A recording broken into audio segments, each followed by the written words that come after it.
Isang buwan nang nakalipas since my hair transplant. At sa lahat ng mga may hindi pa alam na nagpa-hair transplant ako, panoorin nyo tong video na to at dito kinuwento ko yung aking experience having a hair transplant and why I got a hair transplant. But now, isang buwan na nga nakalipas and pinapakita ko sa inyo ngayon kung ano na itsura ko and ano na ba yung progress sa aking buhok. As you guys can see from the front view, parang ang kapal na nga nung hair ko. I'm really excited and I'm really happy with the progress so far. Pero pag tinignan mo siya from the top view, makikita mo na medyo manipis pa rin yung top niya at ito yung recipient area kung saan pinlant yung mga buhok. I'm not really worried about it because ina-expect ko nga baka mabawasan pa ng konti ng hair yung recipient area, the top of the head at saka the crown area in the next 2 months kasi yun yung shedding phase. Ngayon, yung crown area niya, yung pinakamanipis na part. Pero it was a lot better than it used to be before the transplant.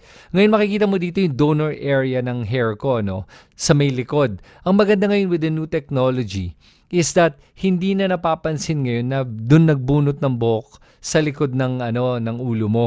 At pag tinignan mo siya, hindi talaga kapansin-pansin. Pero honestly, may napapansin ako mga parang hindi pantay Pero okay lang yun. I think it's just minor. And it doesn't really bother me. Okay, pag-usapan naman natin yung aking experience after the hair transplant from the first week all the way to the 4th week para lang ma-share ko sa lahat ng dinaanan ko for your benefit. Okay, so pag-usapan natin yung first few days. Actually, yung first few days yung pinaka-crucial. I remember nung day 1 after my transplant, pag-uwi ko, from the first day up to the 4th day, natulog ako on my back 45 degrees at hindi tinatamaan yung recipient area nung hair ko, nung scalp ko, no. Natutulog ako with a pillow dito lang sa may neck area and sa donor area. Tapos naglagay pa ng ng parang diaper pads, parang ganon. Para yung pagli-leak nung blood at saka nung anesthesia from the back of my head will not soak my pillows. So yun yung first 4 days ko. So napansin ko after 4 days wala nang mga blood or any other liquids na nagsesecrete from the donor area. Pero yung tulog ko talaga was not comfortable kasi imagine mo diretso lang ang higa mo, 45-degree angle tapos yung pillow mo nandito lang sa may likod ng ulo mo. Tapos iniingatan mo pa yung top. So sobrang conscious ako na hindi mahawakan o matamaan yung top ng head ko na yung tulog ko medyo hindi ganun kaganda, totoo lang. Pero on the 4th day, ito yung interesting. I was allowed to and recommended that I shower na and wash my head. So for the first 3 days, hindi pwedeng hugasan yung buhok mo at nilagyan ko lang netong saline solution every 30 minutes nagsispray ako. But on the 4th day, I was allowed to shower na and it was recommended nga that I wash my hair para matanggal yung mga scabs. Ngayon, importante that from the 4th day up to the 10th day, matanggal lahat ng mga scabs by gently rubbing your hand on your head like this hanggang matanggal lahat. So, yun yung first week ko. Ngayon, on the 4th day, ito naalala ko, biglang nag-swell yung mukha ko, namaga siya. At nagmukha talaga akong alien. By the 5th day, nagmukha na akong alien up to the 6th day. Yung magang-maga yung buong mukha ko, parang na-aksidente talaga ako. Ganun kagrabe yung itsura ko. So, ito na yung day 4 natin and as you guys can see, ito medyo swollen dito.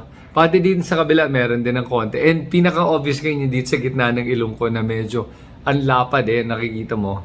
Parang sinapak yung ilong ko right now. So, hopefully by day 5 or day 6, it would have gone down a bit more and mawala na yung swollen face. After that, on the 7th day, nag-subside na yung swelling at bumaba na siya at lumampas na sa mukha ko at nagmukhang normal na naman ako by the 7th, 8th day. So, okay naman. Hindi na ako nagpakita muna at hindi ako lumabas talaga between the 1st day to the 7th day. Now, sa paglabas, importante kasi na hindi ka maarawan yung sinasabi nila. Kaya nung first week talagang hindi ako nagpaaraw. And even until now, hindi ako magpapaaraw. I usually wear a hat when I go out. Ayan, this is the hat I wore. It's loose para lang hindi mahigpit on the head. And it protects your hair from the sunlight. So, or your scalp from the sunlight. Which you don't want to be exposing your hair kasi to the sunlight for an extended period of time. So, kaya ito, every time lumalabas ako, ito suot ko. Ito na yung bagong fashion style ko ngayon. Regarding the pain naman, it wasn't that painful. It was more uncomfortable. At saka may mga aches ako sa head ko nung nawawala na yung anesthesia. Pero tolerable siya talaga. Hindi lang talaga komportable pero okay lang yon. And I noticed that on the 10th day, halos lahat ng scabs natanggal na talaga from my head. At ang iwasan mo talaga is to try to touch your head and play around with it. And it's very hard to do that. Kasi parang ang sarap hawakan ng hair at ng scabs at gusto mong tanggalin kung pwede. Pero kung kaya mong i-avoid, huwag mo na lang paglaruan yung ulo mo at yung scalp mo during these times. Kasi sobrang importante na nag-heal siya na maayos eh. But apparently, from what I read in all the literature and even my doctor said nga that it only takes about 3 to 4 days para ma-secure yung mga hair grafts sa scalp mo. By then, matibay na yan at you would need to pull it out forcefully para matanggal siya. And also on the first week, pinagbawalan talaga ako mag-workout dahil they don't want my blood pressure to be going up too high kasi apparently it could dislodge the hair grafts. And also the sweat could open up the pores and dislodge the hair grafts as well and prolong the healing. Kaya in-avoid ko na lang yung working out for the first week. Okay, pag-usapan naman natin yung second week. So, I got to the 10th day na, and hindi pa rin ako nag-workout. Although, technically, on the 10th day, pwede ka na ng light workout. Hinayaan ko na lang at pinabayaan ko siya until the second week, which is the 14th day. On the 14th day, doon ako nag-umpisa mag-workout.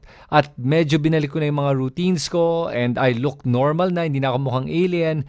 And the hair started to grow back na. Okay, by the third week, this was the exciting part. Napansin ko nga na nag-grow na yung side ng hair ko at saka yung back faster than the top part.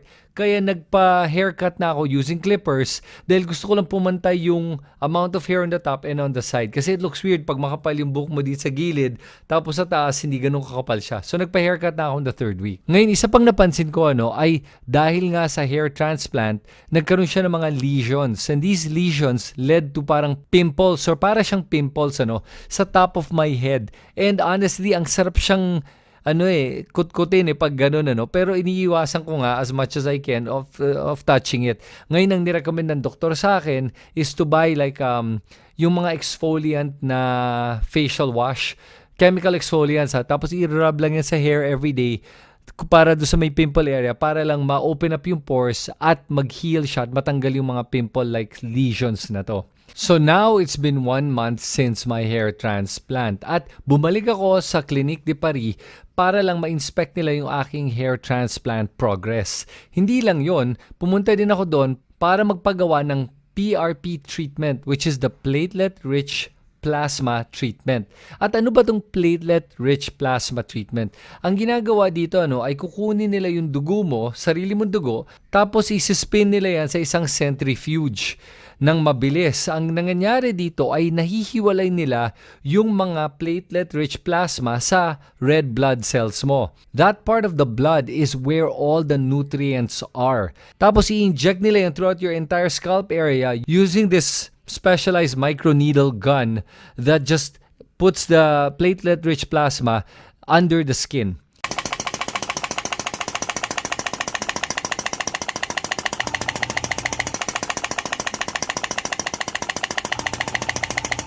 And this is actually a painless procedure.